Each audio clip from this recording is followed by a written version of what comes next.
నిన్న పెట్రోల్ బంకుల దగ్గర భారీ రద్దీ చూసాం. జనం అందరూ కూడా 3-4 రోజులు ఇంకా పెట్రోల్ దొరకదేమో అని చెప్పేసి క్యూలు కట్టారనమాట పెట్రోల్ బంకుల దగ్గర. దానికి ప్రధానమైన కారణం all India Motors and goods transport association సహా దాదాపు 700 ట్రాన్స్పోర్ట్ అసోసియేషన్స్, అంటే truck drivers, oil tanker drivers, lorry drivers, bus drivers అందరూ సమ్మె ప్రకటించారు. ఇంత సమ్మె ఎందుకు? ముఖ్యంగా ఆయిల్ ట్యాంకర్స్, ట్రక్కులు, లారీలు ఆగిపోతే రవాణా ఆగిపోతుంది కదా, దాంతో అందరూ భయపడిపోయారు. అసలు వీళ్ళందరూ సమ్మె ఎందుకు ప్రకటించారు? నిన్న నైట్ అది విత్డ్రా చేసుకున్నారు అనుకోండి, అసలు సమ్మె ఎందుకు ప్రకటించారు అని ఒకసారి చూద్దాం. ఈ సమ్మెకు ప్రధానమైన కారణం ఏంటి? మనం ఇంతకుముందు చూస్తే ఇండియన్ పీనల్ కోడ్లో సెక్షన్ 304A ఆఫ్ ఐపీసీలో కాజింగ్ డెత్ బై నెగ్లిజెన్స్, నిర్లక్ష్యంతో చావుకు కారణమైనప్పుడు, ర్యాష్ డ్రైవింగ్ కానీ ఇలాంటివి అయినప్పుడు సెక్షన్ 304A అప్లై అయ్యేదన్నమాట. ఇప్పుడు మనకి ఐపీసీ రిపీల్ అయిపోయింది, భారత న్యాయ సంహిత వచ్చింది. భారత న్యాయ సంహిత కొత్తగా చేర్చిన అమెండ్మెంట్స్లో సెక్షన్ 106 క్లాజ్ 1, సెక్షన్ 106 క్లాజ్ 2 అని 2 సెక్షన్స్ ఉన్నాయి. సెక్షన్ 106 క్లాజ్ 1 ప్రకారం ర్యాష్ ఆర్ నెగ్లిజెంట్ యాక్ట్ వల్ల ఎవరికన్నా మనం చావుకి కారణమైతే, ఎవరికన్నా డెత్ సంభవిస్తే మనం ఉండి రిపోర్ట్ చేసామనుకోండి, ఉండి అక్కడ ఆగి ఒక ర్యాష్ డ్రైవింగ్ అయింది, ఎవరైనా చనిపోయారు దానివల్ల, లేదా మన డ్రైవింగ్ కరెక్ట్గా ఉంది కానీ దానివల్ల ఎవరైనా యాక్సిడెంట్గా చనిపోయారు, ఉండి రిపోర్ట్ చేస్తే మన తప్పు అని ప్రూవ్ అయితే కనుక 5 years పనిష్మెంట్ ఉంటుందన్నమాట. ఇది బెయిలబుల్ అఫెన్స్. అయితే ఇక్కడ truck drivers, oil tankers drivers యొక్క గొడవ ఏంటంటే, తప్పు ఎవరిదైనా సరే పెద్ద వెహికల్ వాడినే అంటారు.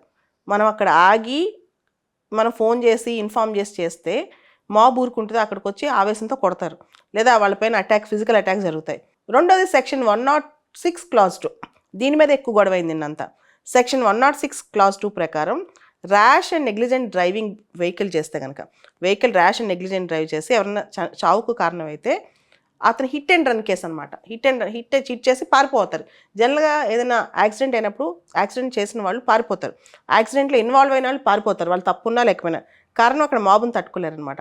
అలా పారిపోయిన పరిస్థితిలో 10 years పనిష్మెంట్ వచ్చే అవకాశం ఉంది, 7 లక్షల రూపాయలు ఫైన్ వచ్చే అవకాశం ఉంది, లేదా 2 వచ్చే అవకాశం ఉంది.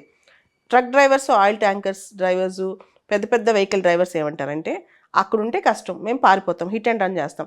హిట్ అండ్ రన్ చేసినప్పుడు మా తప్పు లేకపోయినా పెద్ద వెహికల్ ఉన్నవాడే తప్పు అంటారు, నెంబర్ 1.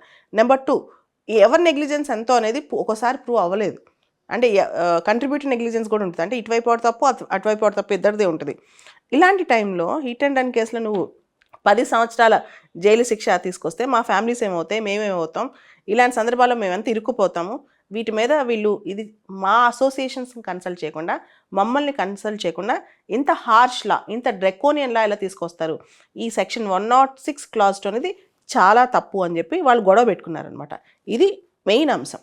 దాంతోపాటు ఈ డ్రైవర్స్ అందరికీ కూడా ఒక సోషల్ సెక్యూరిటీ తీసుకురావాలి, సామాజిక భద్రత అనేది ఒకటి తీసుకురావాలి. ఎందుకంటే వీళ్ళు చాలా వరకు ఇన్ఫార్మల్ సెక్టర్లో పనిచేస్తుంటారు, దీనిలో వాళ్ళకి సోషల్ సెక్యూరిటీ అనేది ఉండదు. ఇలా ఏమీ లేకుండా అంటే రోడ్డు మీద ఆల్వేస్ ఆన్ రోడ్ ఉన్నప్పుడు, ఆల్వేస్ ఆన్ వీల్స్ ఉన్నప్పుడు ఎదుటివాడి నెగ్లిజెన్స్ అయినా మనం భరించాలి, మన నెగ్లిజెన్స్ అయినా మనం భరించాలి. కాబట్టి ఒక సోషల్ సెక్యూరిటీ మాకు ఏర్పాటు కావాలని చెప్పి కూడా వీళ్ళు నిన్న స్ట్రైక్లో అడగటం జరిగింది. అయితే నేను సాయంత్రానికి గవర్నమెంట్ ఆఫ్ ఇండియా తరఫున హోమ్ సెక్రటరీ భారత న్యాయ సంహితలో ప్రెసిడెంట్ సంతకం అయిపోయిన తర్వాత కూడా, అంటే ఆల్రెడీ అసెంట్ అయిపోయింది, January 26 తర్వాత అది ఇంప్లిమెంటేషన్కి రాబోతుంది.